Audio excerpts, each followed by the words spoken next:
Wherever you are in the world, welcome to another edition of Jerry's Take on China from the beautiful Shaxi village in Yunnan province. It's a poverty alleviation program, and I'll be talking more about that in another video. Today, I'm not looking at China or giving opinions on China. I'm just going to explain a little bit about why the US is so divided that they need just one thing in their system to be cohesive about. They can't agree on Ukraine, that much is clear. It has massive anti-war protests that don't get much reportage, but they are there. Even George Soros admitted that Republicans are against the war and not likely to support more funding for it. Their media isn't reporting that, but there's division. There's no doubt about it. There is only one aspect of politics in the USA that has complete and bipartisan support, and that's the anti-China rhetoric. Now, why would that be? In the US right now, crime is rampant and on the increase. Gun deaths and gun ownership are climbing through the roof.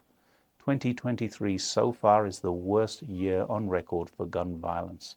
Health is in crisis mode with over 90,000 drug overdose deaths a year. Biden's Build Back Better collapsed at the first hurdle. Trains are crashing, balloons are being shot at, and education is not only so expensive that many can't afford it, it's not giving the US the edge they once had.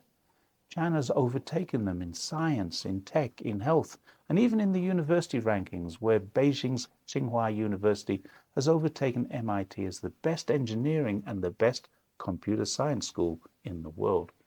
Then if we look at MIT, almost 10% of their students are Chinese anyway. So what's really going on that they need these deflections? According to the Republicans, the FBI has a lot to answer for. They're abusing their power and being used as a tool of oppression by the Biden administration. Let's find out what they're alleging and why. The US has a system of checks and balances called separation of power. In theory, this ensures that government, which makes laws, can't interfere with their enforcement nor their interpretation. And this is a good system which prevents government from silencing its opposition by abusing law enforcement powers. The problem is, according to a 1,050-page report supported by Jim Jordan, a Trump supporter and chair of the House Committee on the Judiciary, that's exactly what's happening right now.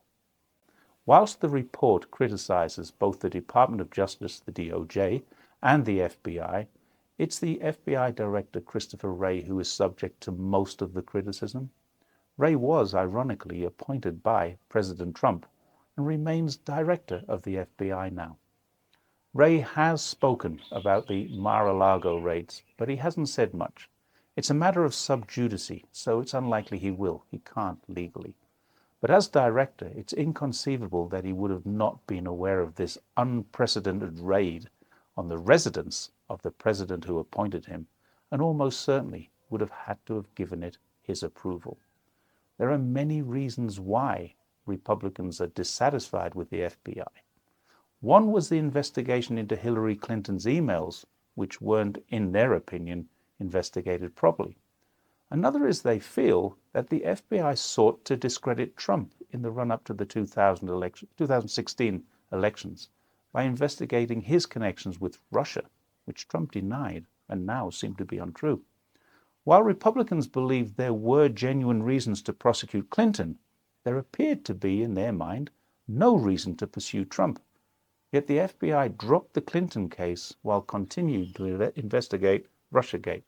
For these reasons, Trump, when he took office, fired the director, Comey, a Democrat appointment, and then he appointed Wray a few months later. 4 years after that, Hunter Biden's laptop caused a similar controversy, which it's now believed, after an admission by Zuckerberg, that the FBI suppressed in social media. Now, the report we're talking about may well be considered a spurious Republican effort to harm the reputation of Democrats' law enforcement efforts, or it could be a reliable source of valid information, and a lot depends on the political leanings of the reader.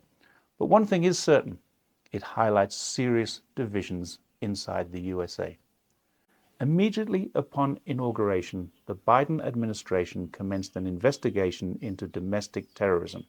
It's now been redefined as domestic violent extremism, or DVE.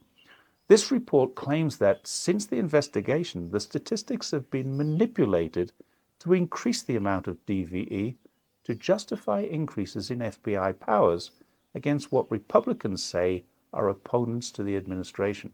More specifically, conservative Americans are being targeted as domestic terrorists. And there have certainly been investigations and prosecutions into right-wing groups, such as the pro-life group Jane's Revenge, or the 3%ers, Oath Keepers, and Proud Boys, all right-wing militia, who believe they have a right to form and operate under the Second Amendment.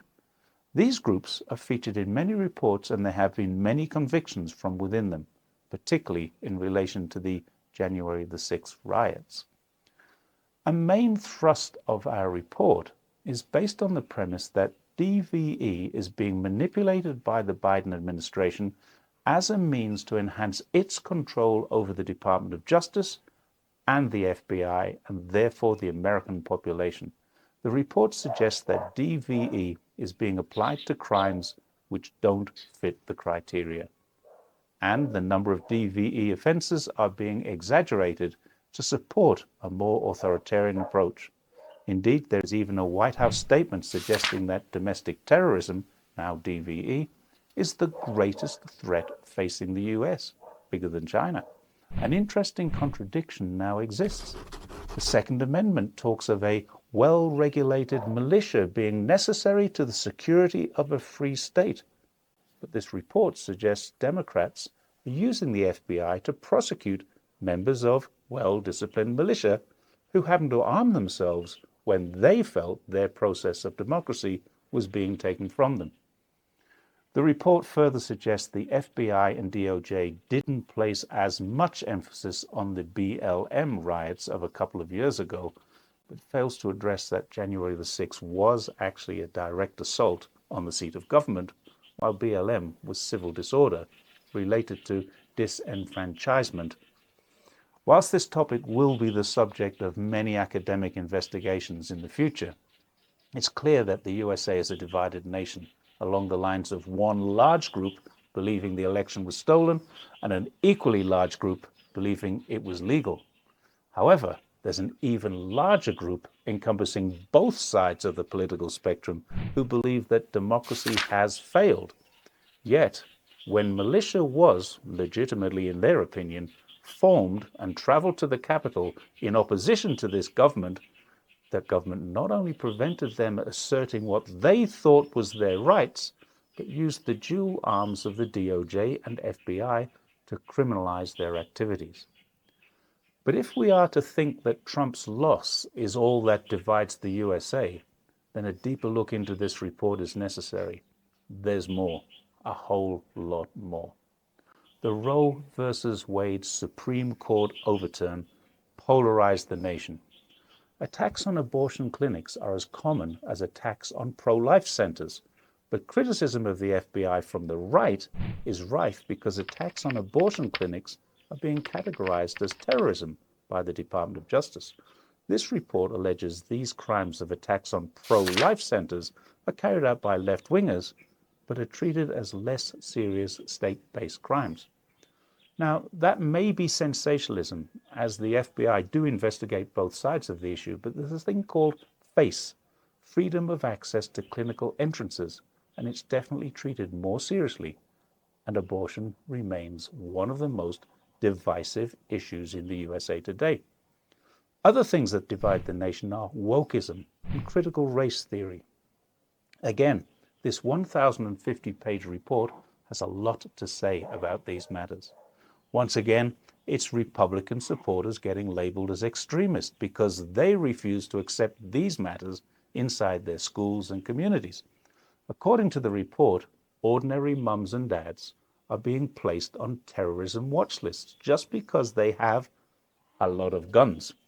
The report doesn't mention gun crime, but then again, it probably wouldn't, as many Republicans are big supporters of guns, and this is a Republican report. To say the US is divided would be to simplify matters. One look at this extensive report and it's clear. The US is not divided. It's irredeemably torn apart, and there appears to be nothing on the horizon of 2024's elections which is likely to heal these rifts. In fact, we may find the exact opposite, and this is the reason they need China to be their one point of agreement, a perfect enemy. That's it for tonight. Thanks very much for listening to Jerry's Take on China, and I'll see you next time. Bye for now.